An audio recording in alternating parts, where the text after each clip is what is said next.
ทุกคนนะคะที่ตลาดแรงนะคะใหม่ๆเลยกุ้งแช่น้ำปลาก็มีกล่องอร่อยใหม่ทุกวันสดทุกวันแม่ค้าขายก็สวยๆ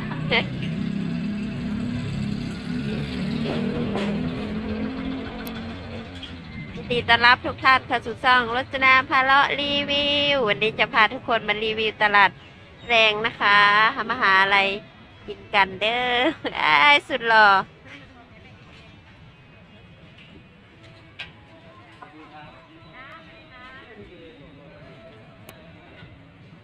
ตลาดแรงนะคะอำเภอพังโคนจังหวัดสกลนครนะคะประมาณนี้ไก่มารอดคนก็ไม่กินเอาที่กินตั้งนะคะถ้าใกล้ละเราจะแบบนี้กันนี้นะไปดูว่าเองกินคนเด็กๆนี่คือห้องนึงอะไรก็ไม่ต้องกินร้านส้มตำนะคะมีทุกตำโจ๊กขออนุญาตถ่ายนะคะคุณแม่ กระเพาะปลาก็มีนะคะร้านโจ๊กชุดละ40 บาท50 บาทตัวเริ่มเลยขออนุญาตถ่ายนะคะพี่นึ่งปลานิลนะคะ ที่อาหารที่ตลาดแดงเด้อ โอ้ปลาหมึกก็มีนะคะทุกคนหมึกไข่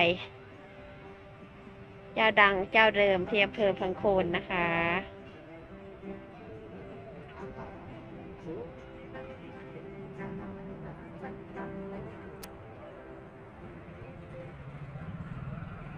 หมึกอาหารเยอะแยะมากมายเลยวันนี้จะพารีวิวอาหารนะคะ ที่ตลาดแรงพังโคนทางมาสว่างเด่นดินนะคะแม่หน่วยงานรีวิวแซ่บแซ่บผลสุดยอดได้เลยแย่ ร้านลูกชิ้นนะคะ ลูกชิ้นอร่อยประจำอำเภอพังโคนนะคะ ที่ตลาดแรงแล้วย้ายมาขายฟังพี่บะเบะจ้าผู้น้ำจิ้มเรารสเด็ดมากเลยยอดเลย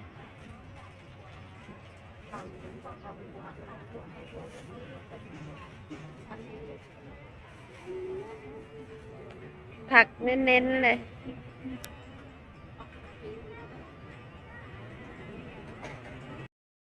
สวยๆเลยทุกคนสินค้าที่สวนนะคะสดๆใหม่ๆเลยคุณยายมาขาย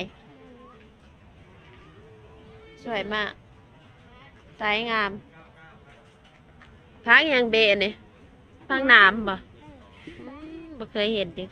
เพิ่งเห็นอยู่บ้านค่อยหลายได้อยู่ประเทศลาวน้ำห้วยเนาะตอนที่น้ำแห้งมันกล้วยเรางามขนาดเลยทุกคนเรื่องกล้วยสวยมากเลยวีแล้วเท่าไหร่นี่เบะ35โอ้ขอบคุณค่ะปิ้นปั๊บอยู่ขายดีอยู่บ่เรื่อยๆบ่ ไปดีอยู่ เห็นขี่รถพันเถื่อนซุมืออยู่เมื่อดึกนี่ก็เนาะโรตีค่ะทุกคนโรตีเจ้าดังอำเภอพังโคนนะคะโอ้ม่วนพอฟังเพลงไปนำได้การ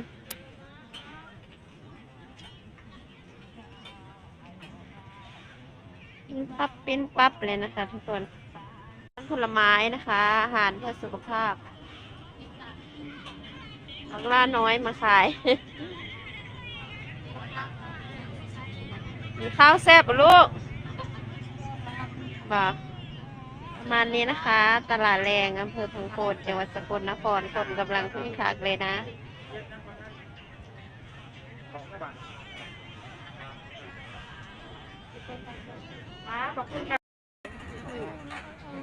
เต้าหู้ฟักทองแซ่บๆเลย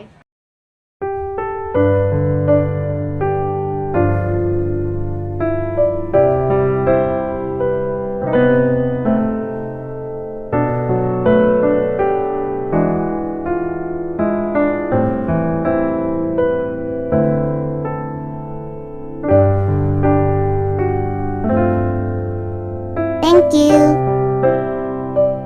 ขายเด้อพี่น้องเด้อแกงอ่อมนะครับ แกงเห็ด มีทุกแกงนะที่ตลาดแรงอำเภอทางโคนจังหวัดสกลจ้าตลาดแรงนะครูเป็นแต่ตัวสวยๆเลยมีไรมา จัมโบ้ก็มีนะคะ จ้าวันนี้รวยพรุ่งนี้รวยก็มีนะคะ ก็มีเดินนะคะ ตลาดแดงนะคะ จ้า ผ่านไปผ่านมาแวะชมได้ อาหารอร่อยอร่อยให้เลือกหลายกับจ้ะ จ้าขอบคุณค่ะ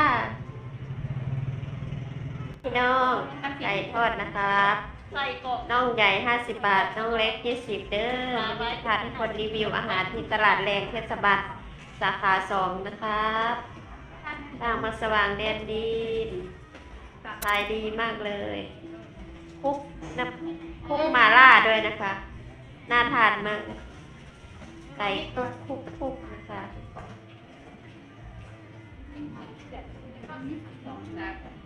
สิ้นละ1 บาท ปีกไก่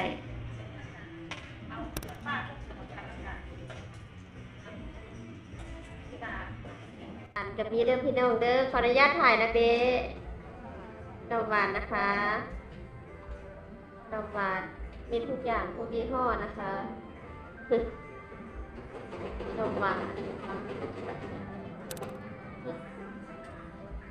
น่าทานมากเลยพี่น้องเด้อพี่น้องเด้อหมึกย่างขายดีขนาดนอกผ้าที่เบิดแล้วภาพจะมีเด้อพี่น้องเด้อสลัดโลกล่องละ30 บาทสาหร่ายกล่องละ40นะคะน้ำจิ้มน่าทานมากตลาดแรงก็ประมาณนี้นะคะคึกคักดีคนไม่ค่อยมาขายเท่าไหร่วันนี้วันแม่ไก่ย่างก็ไม่มาไข่ลูกร้อนๆเลยอายจนตัวเลยไม้ละ25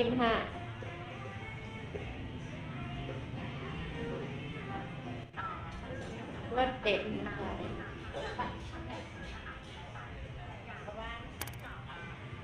รสชิ้นรส แต่ เด็ ละ ด ทุกท่านได้ยังขอบคุณทุกท่าน จิ้ ที่ ม ให้ รสเด็ด สวัสดีค่ะแม่ปลาลูกป้าใจสวยก่อนอันไปใส่ลูกดิสวัสดีค่ะตั้ง ลู นี้ กชิ้นนะคะ ตั้ง พี่ นี้ น้ ส อง วัสดีค่ะก่อนได้ยิ้มสวยด้วยนี่ยายครับ วันนี้มาได้ขายพักขายถั่วดินเด้อพี่น้องเด้อคุณยายมาขายถั่วดินนะคะวันนี้ บนนี้ค่ะ โอ้ยอย่างนี้แล้วเนาะดูโยมขายดีขนาดขายดีสุดยอดโรตีเจ้าดังเจ้าอร่อยเจ้าเดิม ต้นตำรับเด้อพี่น้องเด้อตลาดแรงเทศบาลสาขา2นะคะอร่อยนะคะร้อนๆสดๆใหม่ๆ10 บาท20 บาทนะคะ พิเศษ20เนาะ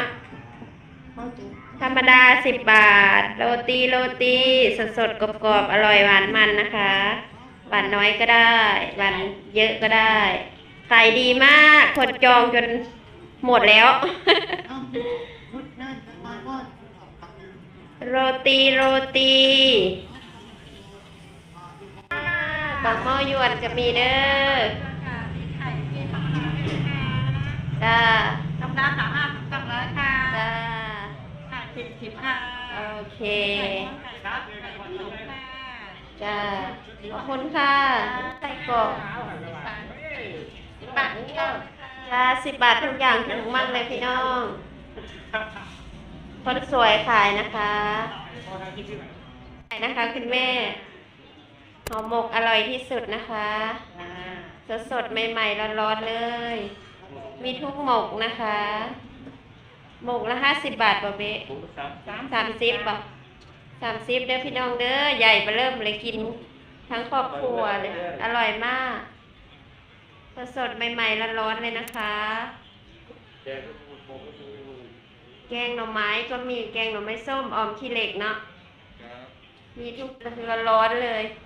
แกงหน่อไม้ถุงจากบ้านนี่ แกงหน่อไม้30 โอ้ ค่ะ 30เหมือน แก กัน งหน่อ เนาะ ไม้ส้มใส่ไก่ก็30แกงขี้เหล็ก 20 บาท โอ้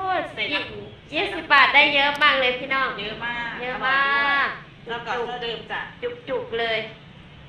เจ้าเก่าเจ้าเดิมตะกี้ขายอยู่ฝั่งคุณเนาะ จ้าใช่ค่ะ บ้านนี้ ย้ายมาแล้ว มันง่ายเนาะทางฝั่ง เกี่ยวจิ๋วในกระลาย้ายไปอยู่ฉลาดแรงแล้วนะคะ จ้าโอเคโปรโมทได้เด้อ ฝากร้านได้นะคะ ใครผ่านไปผ่านมาอำเภอพังโคนอย่าลืมนะคะก็ นี่ละ10 บาททุกอย่างเลยค่ะ 10 บาทนะคะทุกไส้เลย เขาไม่ดูผีเขาบ้าเต็มเบิดค่ะ โตเกียวจิ๋วนะคะ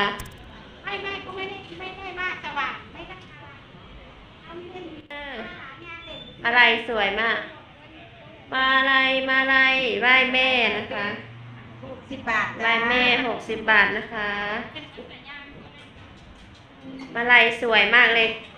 คุณแม่ร้อยด้วยใจนะคะ มอบให้แม่ด้วยความรักนะคะ บาทจ้า 60 บาทสวยคือคนร้อยเลย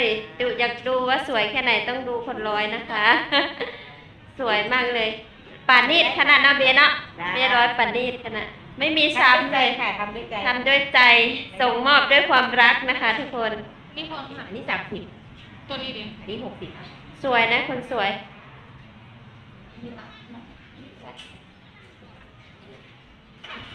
ขอบคุณมังสุขภาพได้น้ำส้มแท้100%ขวดละ20 บาทนะคะ น้ำส้มใครรักสุขภาพต้องกินน้ำส้มนะคะ วิตามินซีประโยชน์ของเขา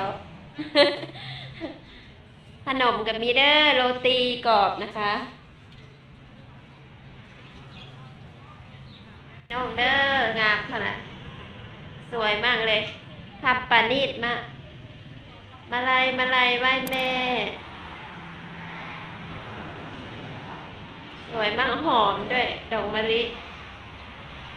ตลาดก็จะประมาณนี้ได้อพี่น้องเด้อตลาดเทศบาลนะคะอำเภอพังโคนเปิดบ่าย3นะคะ ปิด3 ทุ่มประมาณนี้นะคะ สวยงามสาขา2นะ